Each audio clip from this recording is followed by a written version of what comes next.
तो हेलो बच्चों, आप लोग कैसे हो। आशा करता हूँ आप लोग अच्छे होंगे। तो आप लोग देख रहे हैं यूट्यूब का एक छोटा सा चैनल जिसका नाम है फाड़ू ऑनलाइन एजुकेशन। तो आज हम बात करने वाले हैं सोशल साइंस का एक ऐसा सब्जेक्ट जिसका नाम है इकोनॉमिक्स, जिसका हिंदी होता है अर्थशास्त्र। तो उसके हम लोग पहले चैप्टर के ऊपर बात करने वाले हैं, और वो जितना आपको कराया जाएगा, जितना भी क्वेश्चन कराया जाएगा, वो सभी आपके लिए वीवीआई है।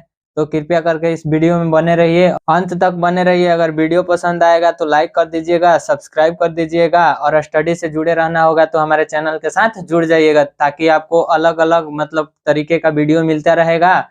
बाकी जितने स्टूडेंट होंगे 10वीं की, आपकी फ्रेंड जो भी होंगे, चैनल को उनके पास चैनल को शेयर कीजिएगा, ताकि वो भी देख सके कि वीवीआई क्वेश्चन के बारे में पढ़ सके, लिख सके। तो चलिए हम बात करते हैं इकोनॉमिक्स के फर्स्ट चैप्टर के बारे में, जिसका नाम है अर्थव्यवस्था एवं इसके विकास का इतिहास। तो सबसे पहले किसी ना किसी चैप्टर को चालू किया जाता है तो उसके बारे में जो बेसिक चीजें होती है वो जाना जाता है। तो सबसे पहले हम जानते हैं कि अर्थव्यवस्था किसे कहते हैं। अर्थव्यवस्था किसे कहते हैं? तो अर्थव्यवस्था वह तंत्र या ढांचा है जिसके अंतर्गत अनेक प्रकार की क्रियाएं संपादित होती है, जैसे परिवहन, पशुपालन, संचार इत्यादि। अर्थव्यवस्था वह संरचना या ढांचा है जिसके अंतर्गत अनेक प्रकार की क्रियाएं संपादित होती है, जैसे पशुपालन ले लीजिए, कृषि संबंधी जो भी काम ले लीजिए, और आप मछली पालन को ले लीजिए, या जो भी काम आपको दुनिया में दिखता है उसको ले लीजिए, वो सब हमारे अर्थव्यवस्था के अंतर्गत आएंगे। सिंपल से भाषा याद रखिएगा कि जो भी काम होता है दुनिया में उसे हम अर्थव्यवस्था के अंतर्गत लेते हैं। जितना भी काम है दुनिया में उसे हम अर्थव्यवस्था के अंतर्गत लेते हैं। अब बात करते हैं हम दूसरे टॉपिक के ऊपर, जिसका नाम है उपनिवेश किसे कहते हैं। उपनिवेश किसे कहते हैं? तो जब किसी शक्तिशाली देश के द्वारा किसी छोटी देश के आर्थिक एवं व्यवसायिक कार्यों पर कब्जा कर लेना उपनिवेश कहलाता है। जब भी कोई एगो शक्तिशाली देश, मतलब बड़ा सा देश, जब किसी दूसरे छोटे देश के ऊपर अपना आक्रमण करके उसके आर्थिक एवं व्यवसायिक कार्यों पर अपना कब्जा बना लेता है, तो उसे हम क्या कहते हैं? उपनिवेश। तो कहीं ना कहीं मान लीजिए कि कोई बड़ा देश है, जैसे आप अमेरिका को ले सकते हैं। अगर वो किसी देश के ऊपर अपना आक्रमण करके उसके व्यवसायिक और आर्थिक क्रियाओं पर अपना हक जमा ले, तो उसे हम क्या कहेंगे? उपनिवेश। उस देश को क्या कहेंगे? कि जो भी छोटा देश होगा उसे हम क्या कहेंगे? कि वो अमेरिका का उपनिवेश है। अब हम बात करते हैं अर्थव्यवस्था का संरचना या ढांचा कितने होते हैं। अर्थव्यवस्था का संरचना या ढांचा कितने होते हैं? तो सबसे पहले मैं आपको बता दूं कि अर्थव्यवस्था का संरचना या ढांचा 3 होते हैं। सबसे पहला आता है प्राथमिक क्षेत्र, और उसके बाद आता है द्वितीयक क्षेत्र, और उसके बाद आता है तृतीयक क्षेत्र। तो मैं आपको बता दूं कि आपका जो प्राथमिक क्षेत्र है उसे हम कृषि क्षेत्र भी कहते हैं। कृषि क्षेत्र भी कहते हैं। और कृषि क्षेत्र भी कहते हैं। अब जो हम बिहार के स्टूडेंट हैं, जो जितने भी बिहार के स्टूडेंट हैं, क्या वो कृषि से परिचित नहीं है? क्या आप खेती नहीं करते हैं? हाँ, क्या आप खेती नहीं करते हैं? तो कृषि के अंतर्गत क्या आता है बाबू? तो आप एक तरीका से बोल दीजिएगा कि सर, कृषि के अंतर्गत आपका पशुपालन आता है। पशुपालन, खेती आता है, आप गन्ने के कीजिए या कोई भी कीजिए, खेती भी आता है। आप मछली पालन भी आता है, मछली पालन भी आता है।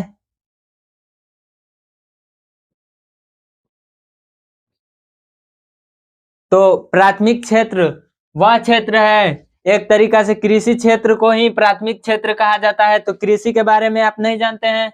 पशुपालन, गन्ने, मछली, ये सब क्या है? हमारे एक तरीके से प्राथमिक क्षेत्र है, कृषि क्षेत्र ही तो है। अब बात करते हैं द्वितीयक क्षेत्र के ऊपर, जिसको हम उद्योग क्षेत्र भी बोलते हैं, जिसको हम उद्योग क्षेत्र भी बोलते हैं।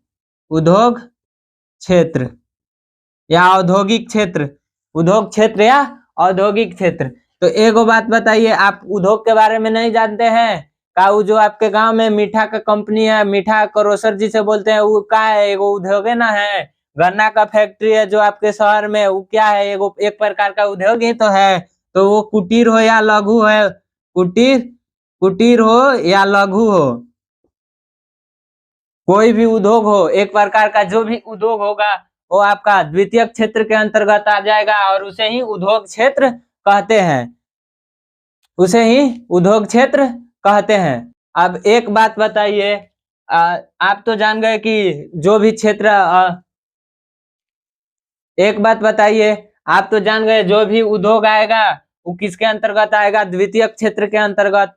और मैं सबसे पहले आपको बता दूं कि जो भी आपका निर्माण के कार्य होता है वो द्वितीयक क्षेत्र के अंतर्गत होता है, जो भी निर्माण का काम होता है वो द्वितीयक क्षेत्र का अंतर्गत आता है। जैसे मान लीजिए कि प्राथमिक और जो भी फिर से बोलता नहीं उमा से हिमा से बोलता नहीं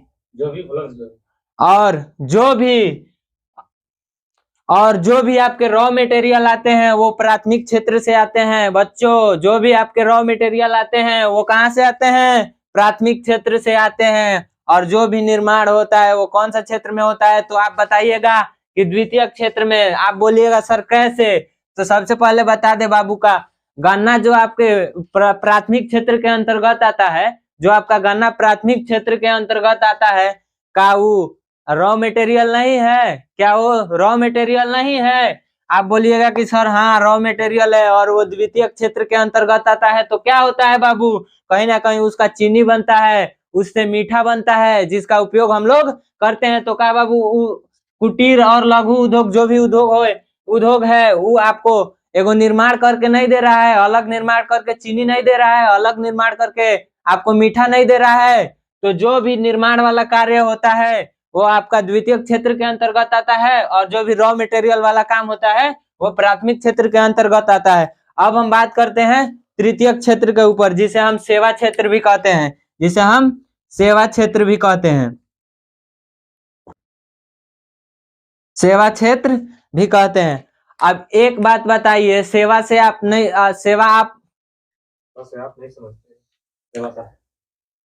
सेवा से आप नहीं समझते हैं कि सेवा का मतलब क्या होता है। क्या आपको जो एक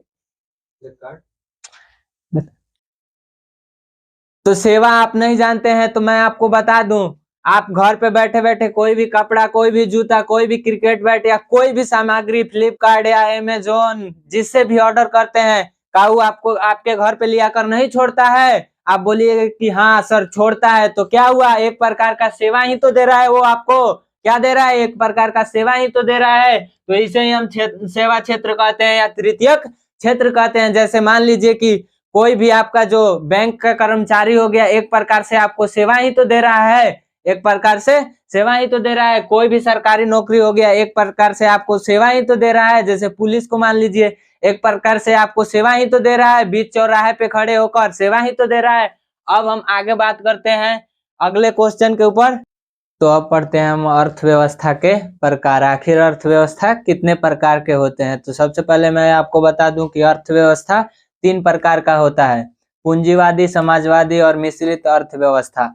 अब जानते हैं इसका डिफिनीशन क्या होता है। तो सबसे पहले जानते हैं पूंजीवादी अर्थव्यवस्था का डिफिनीशन कि वो क्या कहता है। तो वैसी अर्थव्यवस्था जिसमें उत्पादन के साधनों का स्वामित्व निजी व्यक्ति के हाथों में होता है, वह उसका उपयोग अपने लाभ के लिए करता है, जैसे अमेरिका, जापान आदि।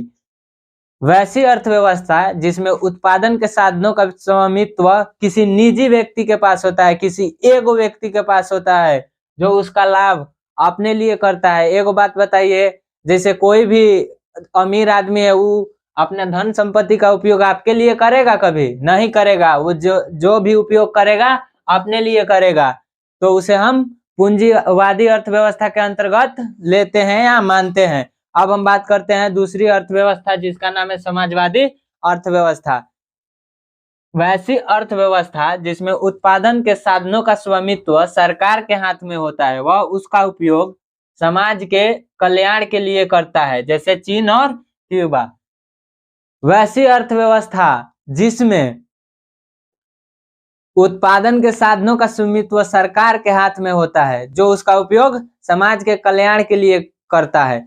एक बात बताइए, जब भी कोई भी अर्थव्यवस्था के अंतर्गत अगर सरकार कोई भी काम अगर सरकार के हाथ में दिया जाए, कोई भी व्यवस्था अगर सरकार के हाथ में दिया जाए या पैसा सरकार को दिया जाए तो क्या करेगा, उसका उपयोग अपने समाज के कल्याण के लिए करेगा, कहीं ना कहीं गरीबों में देगा, कहीं ना कहीं अपने जो समाज के लोग हैं उसमें वो कल्याण का काम करेगा, उन लोगों के लिए काम करेगा। तो किस अर्थव्यवस्था के अंतर्गत आएगा, समाजवादी अर्थव्यवस्था के अंतर्गत। तो इसमें दो देश आते हैं, चीन और क्यूबा, और भी देश आते हैं जो आप पढ़ लीजिएगा, एक बार देख लीजिएगा। अब हम बात करते हैं मिश्रित अर्थव्यवस्था के बारे में। तो मिश्रित अर्थव्यवस्था ये दोनों का मेल है, ये दोनों को मिलाकर जो अर्थव्यवस्था बनता है उसे हम मिश्रित अर्थव्यवस्था कहते हैं। नाम में ही देखिएगा, नाम में ही है मिश्रित, नाम में मिश्रित है। तो उसे एक बात बताइए, मिश्रित का मतलब क्या होता है, मिला हुआ, मिला हुआ। तो वैसा वो अर्थव्यवस्था जिसमें पूंजीवादियों होता है और समाजवादियों होता है उसे हम कौन सा अर्थव्यवस्था कहते हैं, मिश्रित अर्थव्यवस्था। क्या कहते हैं, मिश्रित अर्थव्यवस्था। तो वैसी अर्थव्यवस्था जिसमें उत्पादन के साधनों का स्वामित्व पूंजीवादी तथा समाजवादी के हाथ में होता है। अब पूंजीवादी रहेगा तो उसका उपयोग अपने निजी लाभ के लिए करेगा और समाजवादी रहेगा तो उसका उपयोग समाज के कल्याण के लिए करेगा। तो कहीं ना कहीं आशा करता हूं कि जो भी मैं बताया हूं आपको समझ में आया होगा। अगर समझ में आया होगा तो वीडियो को लाइक कीजिए, एक प्यारा सा कमेंट कीजिए, और स्टडी से जुड़े रहना है तो हमारे चैनल से जुड़े रहिए। और ये वीडियो उन बच्चों के लिए, और ये वीडियो उन बच्चों के पास शेयर कीजिए जो अभी अभी हाल फिलहाल में मैट्रिक में गए हैं, 10वीं में गए हैं। इन वीडियो से उनको बहुत सहायता मिल सकती है और वो लोग भी बोर्ड एग्जाम का तैयारी कर सकते हैं। और हमारे साथ जुड़े रहिए। आपको इस फाड़ू ऑनलाइन एजुकेशन का टीम आपको मैट्रिक का सब VVI क्वेश्चन, जितने भी क्वेश्चन है VVI क्वेश्चन बैंक सब कराएगी। बस आप हमारे चैनल के साथ बने रहिए। मिशन है हमारा 450 का, आप हमारे चैनल के साथ बने रहिए, आपको सब तैयारी कर। तो आज के वीडियो में बस इतना ही। कल फिर आपसे मिलते हैं सोशल साइंस के ऑब्जेक्टिव के साथ, वो भी VVI क्वेश्चन बैंक के साथ। तब तक के लिए बाय बाय।